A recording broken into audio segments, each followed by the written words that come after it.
salam sejahtera untuk kita sekalian. Kami dari kelompok 1 akan mempresentasikan tugas kelompok kami mengenai efektivitas penjatuhan pidana penjara pada pelaku kekerasan dalam rumah tangga.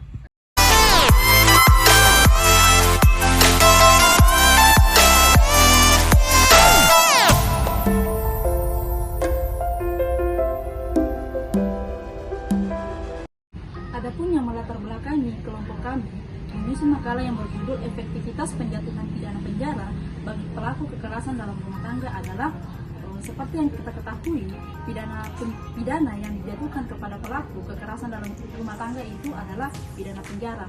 Oleh sebab itu, kelompok kami berinisiatif untuk membuat sebuah inovasi baru dengan memberikan beberapa hal yang dapat dijatuhkan oleh hakim kepada pelaku kejahatan di Indonesia. Salah satunya, kelompok kami akan memberikan mediasi penal, yaitu alternatif pidana yang dapat dijatuhkan oleh hakim kepada pelaku kekerasan dalam rumah tangga. Sebelum kita masuk ke dalam argumentasi kami mengenai apa sih itu mediasi penal, kita harus ketahui dulu mengapa hakim lebih memilih menjatuhkan pidana penjara kepada pelaku kekerasan dalam rumah tangga.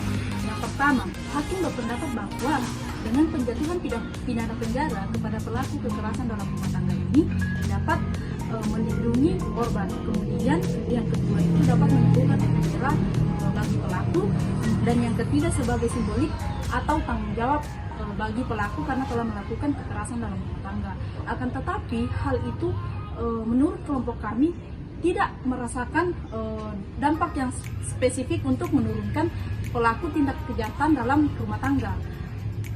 Data-data tersebut akan dipaparkan oleh teman saya. Kemudian dalam hal ini kami berpendapat bahwa hakim seharusnya tidak hanya memperhatikan dari sisi korban, tetapi harus juga memperhatikan dari sisi pelaku.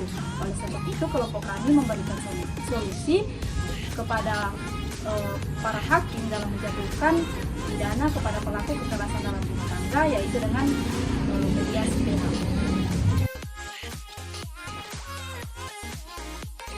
Penjara merupakan istilah yang sangat familiar bagi sistem pidana di Indonesia. Penjara sendiri memiliki makna ganda, yakni sebagai salah satu jenis sanksi pidana sebagaimana diatur dalam pasal 10 KUHP dan sebagai tempat bagi terpidana untuk menjalani hukuman.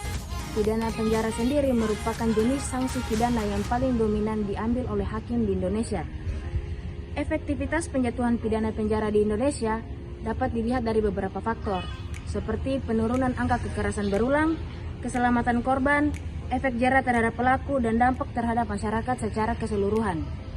Jumlah kasus KDRT di Indonesia pada tahun 2021, korban laki-laki 21,1%, korban perempuan 79,9%. Pelaku menurut jenis kelamin, laki-laki 89,7%, perempuan 10,3%. Dan jumlah kasus kekerasan dalam rumah tangga pada tahun 2022, korban menurut jenis kelamin laki-laki 20,1%, perempuan 79,9%, sedangkan pelaku menurut jenis kelamin laki-laki 89,7%, perempuan 10,3%. Nah, teman-teman, penyelesaian kasus KDRT merupakan agenda penting bagi negara Republik Indonesia. Seperti kita ketahui dalam alinea keempat pembukaan Undang-Undang Dasar Negara Republik Indonesia, yaitu melindungi segenap bangsa Indonesia. Nah, selanjutnya perlindungan bagi perempuan terhadap KDRT pun dilindungi dalam konstitusi. Seperti dalam pasal 28 huruf G ayat 1, pasal 28 huruf I dan ayat yang kedua. Nah, teman-teman, selaras dengan itu, Undang-Undang PKDRT menyebutkan beberapa alasan penghapusan KDRT. Yang pertama, mencegah segala bentuk kekerasan dalam rumah tangga atau yang biasa kita kenal dengan tujuan preventif. Kemudian yang kedua, melindungi korban kekerasan dalam rumah tangga atau yang biasa kita kenal dengan tujuan protektif. Ketiga, menindaklanjuti pelaku kekerasan dalam rumah tangga atau yang biasa kita kenal dengan tindakan represif. Dan yang keempat, memelihara keutuhan rumah tangga yang harmonis dan sejahtera atau yang kita kenal dengan tujuan konsiliatif. Nah, teman-teman, adapun kelemahan dari UU PKDRT, yang pertama, undang-undang ini tidak mempunyai hukum secara sendiri, sehingga aparat penegak hukum kembali berpedoman kepada KUHP yang sifatnya kaku dan tidak ramah terhadap korban KDRT. Yang kedua, dengan tidak mempunyai hukum secara tersendiri, undang-undang ini memberikan peluang bagi metode penyelesaian secara alternatif. Ketiga, dimasukkannya kekerasan fisik, psikis, dan seksual yang dilakukan suami terhadap istri dikatakan sebagai delik aduan atau absolut. Pada saat ini saya akan menjelaskan beberapa faktor yang memicu terjadinya kelemahan penyelesaian kasus KDRT.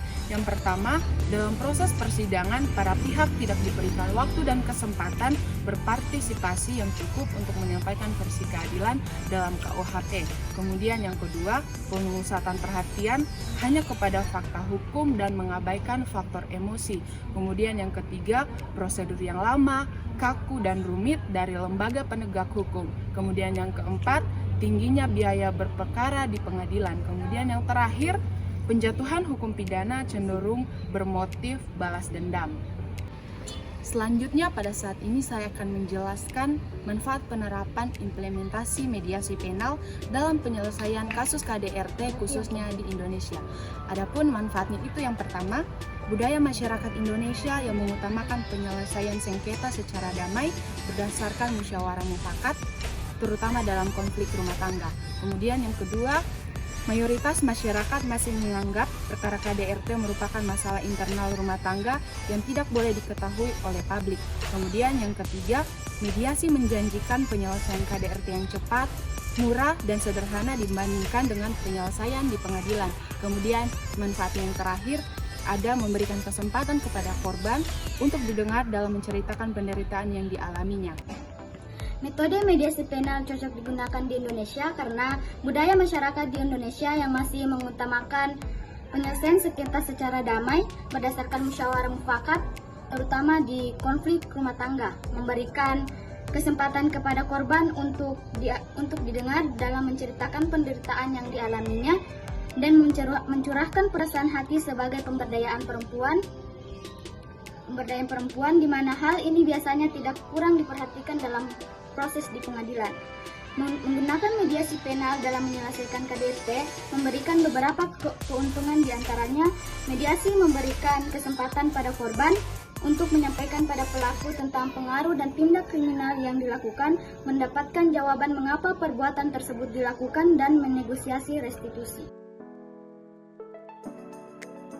Dari materi yang telah kami paparkan, kelompok kami dapat menyimpulkan bahwa penjatuhan pidana penjara bagi pelaku kejahatan dalam rumah tangga tidaklah cukup untuk menurunkan angka kekerasan dalam rumah tangga. Oleh karena itu, kelompok kami memberikan satu solusi yang kami rasa cukup untuk menurunkan angka kekerasan dalam rumah tangga, yaitu dengan melakukan mediasi penal. Apa saja sih keuntungan yang akan didapatkan ketika hakim menjatuhkan sanksi atau pidana mediasi penal? Yang pertama, bahwa mediasi mempunyai pengaruh yang signifikan dalam mengurangi kecemasan dan perasaan lemah dari si korban.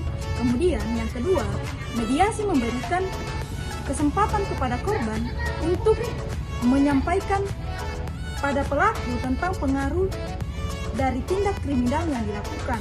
Selain itu, juga mendapatkan jawaban mengapa perbuatan tersebut dilakukan dan menegosiasi restitusi. Yang ketiga, ketika pelaku dan korban telah melakukan mediasi, otomatis pelaku dan korban, khususnya pelaku, akan menjelaskan mengapa pelaku tersebut sampai berbuat kekerasan dalam rumah tangga. Kemudian apabila disetujui kesepakatan yang telah diatur, maka dilakukan negosiasi dan pembayaran uang restitusi.